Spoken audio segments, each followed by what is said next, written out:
Actor और comedian Sunil Grover आज 46 साल के हो चुके हैं। लगभग कई फिल्मों का हिस्सा रहे सुनील को बड़ी पहचान comedy nights with Kapil Sharma show से मिली थी।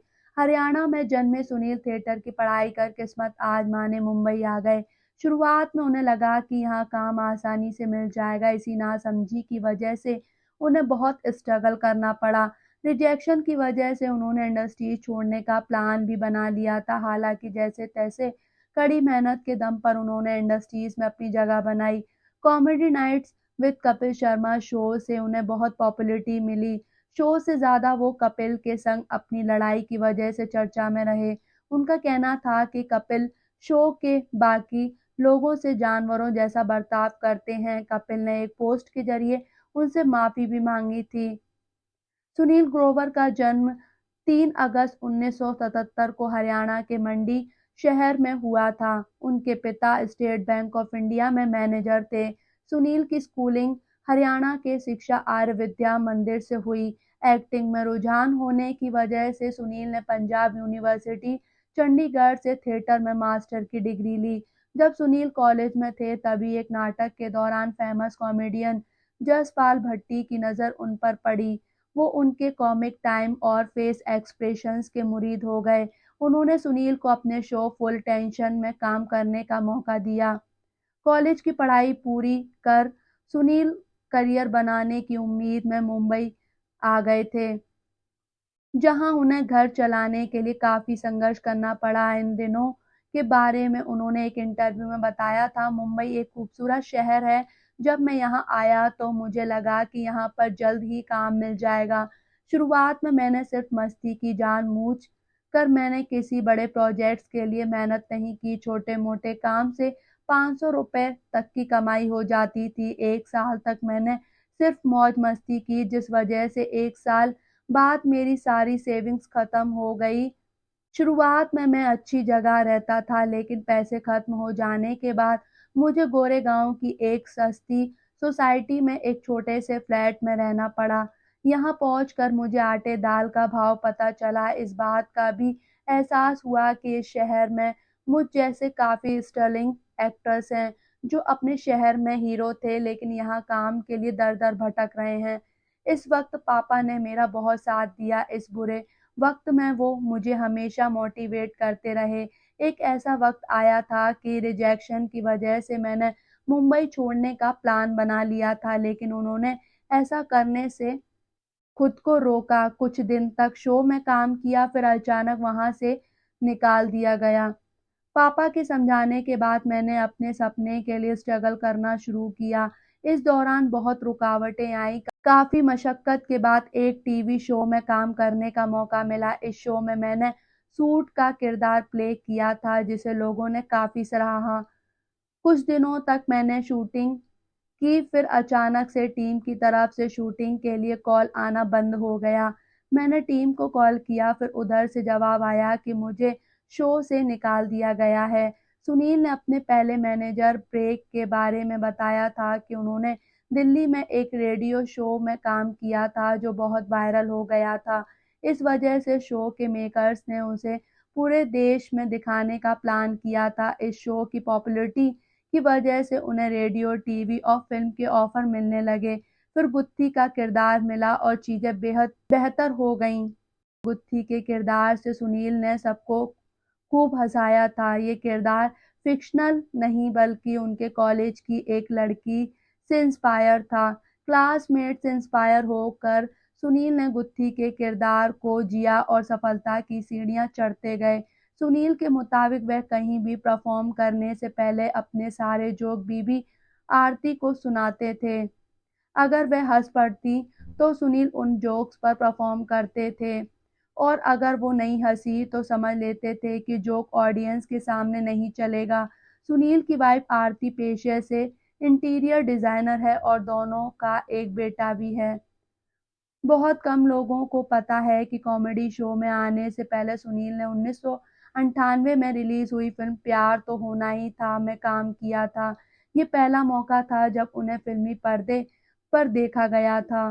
फिल्म में उन्होंने नाई का रोल किया था। The legend of Bhagat Singh, इंसान, गजनी जैसी फिल्मों में भी उन्होंने अपनी कुछ मिनट की एक्टिंग से लोगों का एंटरटेनमेंट किया था।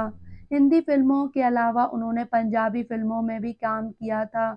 ये बात 2017 की है। गुत्ती के किरदार से सुनील को बहुत पॉपुलैरिटी मिली थी। इस वजह से शो की टीआरपी में भी उछाल देखने को मिला था। इस बीच में एक खबर सामने आई कि बढ़ती पॉपुलैरिटी के कारण सुनील ने शो के मेकर से सैलरी बढ़ाने की डिमांड की थी, लेकिन मेकर्स ने मना कर दिया था।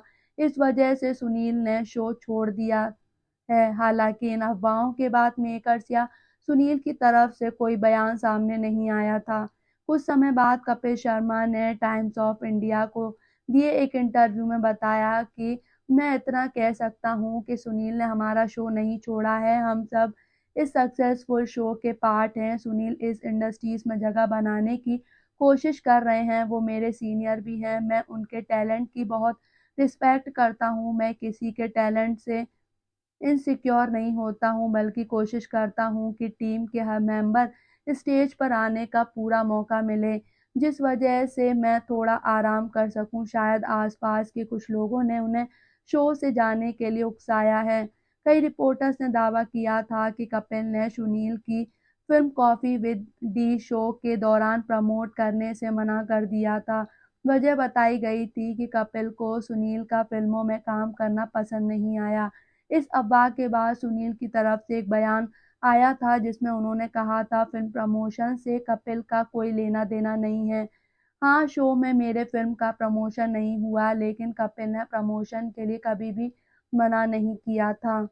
कपिल और सुनील के मनमुटाव वाली खबरों के बीच एक खबर ने सबको हैरान कर दिया था। ये बात 2017 की है, जब कपिल की टीम ऑस्ट्रेलिया में एक शो कर लौट रही थी। इसी दौरान फ्लाइट में सुनील और कपिल के बीच लड़ाई हो गई।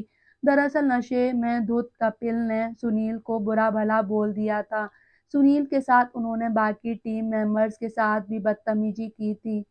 रिपोर्ट के मुताबिक एक फीमेल पैसेंजर ने कपिल से शांत रहने के लिए कहा। इस पर सुनील ने उनसे कहा कि वो गाली न दे। इस पर वो भड़क गए और सुनील को गाली देने लगे। इस वजह से सुनील को भी गुस्सा आ गया। बाकी टीम मेंबर्स दोनों को शांत कराने लगे। इन खबरों के बाद कपिल शर्मा ने भी सोशल मीडिया पर एक पोस्ट शेयर किया था। पोस्ट के जरिए उन्होंने बताया था कि उन्होंने इन बीते 5 सालों में पहली बार सुनील पर चिल्लाए हैं और ऐसी चीजें दोस्तों के बीच होती रहती हैं। पोस्ट के लास्ट में उन्होंने लिखा, पाजी माफ करिए अगर मैंने आपको दुख पहुंचाया हो। आपको पता है कि मैं आपसे कितना प्यार करता हूं। मैं भी उदास हूं। कपिल के इस पोस्ट पर सुनील ने रिएक्ट किया था। उन्होंने भी एक पोस्ट के जरिए अपनी बातें कही थी। उन्होंने लिखा था, भाई जी हाँ, आपकी इस हरकत से मैं बहुत ज़्यादा दुखी हूँ। आपके साथ काम करके मैंने बहुत कुछ सीखा है। एक सलाह है कि आप इंसानों को जानवरों जैसे ट्रीट नहीं किया करें। हम सभी आपके जैसे कामयाब नहीं हैं और ना ही आपके जैसे टैलेंटेड नहीं हैं। मान लीजिए कि हम सब आप जितने ही काबिल हैं, तो आप किसी की वैल्यू ज़्यादा करेंगे। इसी कारण आप दूसरों के भी वजूद को महत्व दीजिए। अगर गलती पर आपको कोई यही राय देता है तो उसे गाली ना दिया करें। महिलाओं के सामने अभद्र भाषा को इस्तेमाल ना किया करें, क्योंकि उन्हें आपके स्टारडम से कोई फ़र्क नहीं पड़ता। आपका बहुत धन्यवाद कि आपने मुझे एहसास दिलाया कि ये शो आपका है और किसी को भी शो से निकालने का पावर भी है। आप अपने फ़ील्ड में बेस्ट हैं, लेकिन भगवान बनने की कोशिश ना करें। आप अपना ध्यान रखें। आशा करता हूँ कि आपको और सक्सेस मिले। इस लड़ाई के बाद सुनील ग्रोवर ने कपिल शर्मा शो में वापसी नहीं की।